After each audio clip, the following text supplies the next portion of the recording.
250, कल के इंटरडे लो देखिए, उसी बेस जोन से 210 के लेवल से घूमे।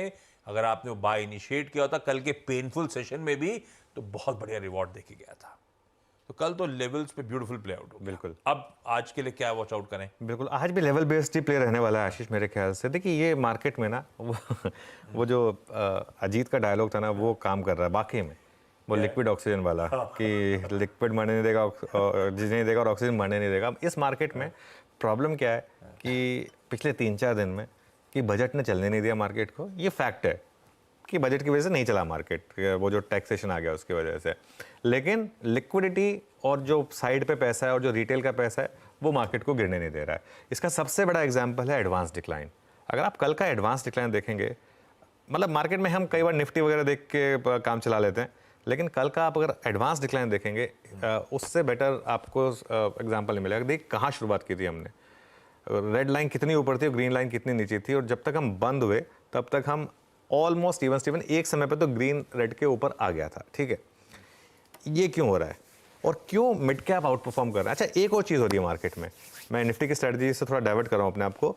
एक और चीज़ हो रही है मार्केट में, हर कोई, कल भी मैं ट्विटर स्पेसेस में था, हर कोई ये कह रहा है कि कंफर्ट लार्ज कैप में है और चल मिड कैप में। वो क्यों हो रहा है, उसका कारण बताता हूँ मैं। लार्ज कैप किसके पास है सारे इंडिया में? ज़्यादातर FIs के पास, वो बेच रहे हैं। तो अब जैसे फॉर एग्जांपल ICICI बैंक है या एक्सिस बैंक है, आप जितना मर्जी रिटेल उसको एब्जॉर्ब करना चाहे, वो FI उतना ज़्यादा माल छोड़ देता है। मिड कैप में ये दिक्कत नहीं है। मिड कैप में रिटेल अब थोड़ा बाय करता है, बियॉन्ड अ पॉइंट सेलिंग खत्म हो जाती है, पूरी सेलिंग एब्जॉर्ब कर लेता है। अब जैसे कल एक्सिस बैंक है, कल एक्सिस बैंक के वॉल्यूम्स देखिए आप, इतनी सेलिंग रिटेल नहीं एब्जॉर्ब कर पाएगा। 3 करोड़ शेयर का वॉल्यूम हुआ, मतलब करीब करीब 3500 करोड़, तो करीब करीब 1800 करोड़ की डिलीवरी, उतना नहीं एब्जॉर्ब कर पाएगा। लेकिन छोटे मोटे स्टॉक्स जो हैं वहाँ पे एब्जॉर्ब हो जाते हैं। तो ये एक और रीज़न है कि क्यों आपके मिड कैप चल रहे हैं कंपेयर टू लार्ज कैप। अब आते हैं हम निफ्टी की स्ट्रैटेजी पर, निफ्टी के लेवल्स टू डिस्कस। पहला सपोर्ट फिर वही 24200 से 24270। अच्छा, ये बहुत इंपॉर्टेंट सपोर्ट दो कारणों से। एक तो कल का लो है यहाँ पर 24210, और एक आपका 20 डे EMI 24250 के आसपास जो हमने डिस्कस भी किया था। उस हिसाब से आई थिंक ये सपोर्ट नहीं टूटना चाहिए। वैसे तो मेरा ही मानना है कि नहीं टूटेगा। अगर टूट गया तो 24050 से 24100 बजट डे का लो। हम लॉन्ग पोजीशंस कैरी कर रहे हैं कल से, मतलब कल का एक स्ट्रैटेजी थी कि लॉन्ग पोजीशन कैरी करिए। अगर आप वो कैरी कर रहे हैं तो आपका स्टॉप लॉस हो जाएगा 24210 का। रेजिस्टेंस कहाँ मिलेगी? 24500 से 24600, वो क्या है? इस हफ्ते का हाई। इस हफ्ते के जो 3 दिन है उनमें यहीं कहीं हाई रहा है आसपास 24500 से 24600 का, और बड़ी रेजिस्टेंस 24750 से 24800 कॉल राइटर्स का जोन, और उसके बाद फिर हम ऑल टाइम हाई की बात करेंगे अगर ये क्रॉस हुआ तो। बाय कहाँ करना है आपको? कल जैसा फैंसी डिप तो मार्केट आपको दे नहीं रहा है, तो 24375 से 24425, मतलब 25 यहाँ से करीब करीब 30 पॉइंट नीचे या 20-30 पॉइंट ऊपर, इस जोन में मिल जाए तो आप थोड़ा सा ऐड कर बाय कर लीजिए यहाँ पर। और फिर ऐड करने का जोन आएगा 24300 से 24350 सब। आते हैं गिफ्ट निफ्टी भी थोड़ा कम सेल किस लिए कर रहा है कि बैंक निफ्टी में शायद आज एक हल्का सा गैप डाउन की शुरुआत हो, इसके लिए। स्टॉप लॉस अगर आप डे ट्रेडर हैं तो होगा आपका 24200, बहुत सिंपल ट्रेड है। अगर आप पोजिशनली कैरी कर रहे हैं तो वही बजट डे लो रहेगा, मतलब पोजिशनल मतलब अगर 23350 23500 से कैरी कर रहे हैं तो। अगर आप एग्जिस्टिंग पोजीशंस की बात कर रहे हैं, कल वाली पोजीशंस की बात कर रहे हैं, तब यहाँ से आपको एक बेसिकली एक 24200 का स्टॉप लगाना होगा।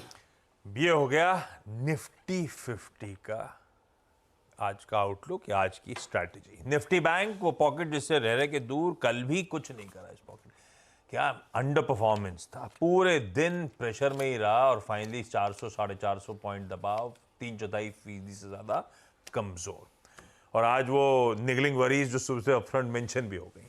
ऐसे में निफ्टी बैंक हाँ दूर तो है ही है, लेकिन फिर भी वॉच आउट क्या करें? देखिए इन निफ्टी बैंक की जहाँ तक बात है, निफ्टी बैंक में सिर्फ एक ट्रेड है और एक चीज़ है, आशीष CNBC आवाज़ के व्यूअर्स जानते हैं इस चीज़ को, कि एकदम टाइम से एक चीज़ क्लियर कर दी गई थी कि निफ्टी बैंक से दूर हो जाइए। yes. और एक हमने सबसे शानदार ट्रेड पकड़ी थी निफ्टी बैंक में, और एकदम एक हाइस पर एक व्यू लिया था कि अब यहाँ से निफ्टी बैंक में एक मूव कंप्लीट हो गया, अब इससे दूर हो जाइए। और मैंने एक चीज़ हमेशा कही है, शॉर्ट का व्यू इसलिए नहीं लिया था क्योंकि मार्केट में ओवरऑल ट्रेंड पॉजिटिव था इसके लिए, वरना निफ्टी बैंक में शॉर्ट करके भी लोगों ने पैसा बनाया है। निफ्टी बैंक पे एक ही ट्रेड है, जहाँ पे रैली फेल हो वहाँ पे सेल कर दें। आप पिछले 5-6 दिन का ट्रेंड देख लीजिए, यहाँ पर एक यही ट्रेड बन रही है, तो वो करें। जहाँ रैली फेल हो वहाँ सेल करें। सपोर्ट कहाँ पर है? 50 से 50 कल का लो, और फिर बड़ा सपोर्ट है आपका 50 से 50 ऑप्शंस का जोन। अगर ये टूटेगा तो मार्केट में फिर बड़ी वाली गिरावट भी आएगी बैंक निफ्टी में। रेजिस्टेंस कहाँ पर है? 51,000 से 51,050। आई थिंक ये जोन होगा जहाँ पर बेस्ट सेलिंग अपॉर्चुनिटी होगी फेल हुआ तो, और उसके बाद 51,300 से 51,400। लेकिन बैंक निफ्टी में लेवल बेस्ड ट्रेडिंग का उतना मायने नहीं है जितना कि ये ओवरऑल ट्रेंड की बात है। ट्रेंड बैंक निफ्टी का बहुत खराब है बेसिकली। ये कितने दिनों से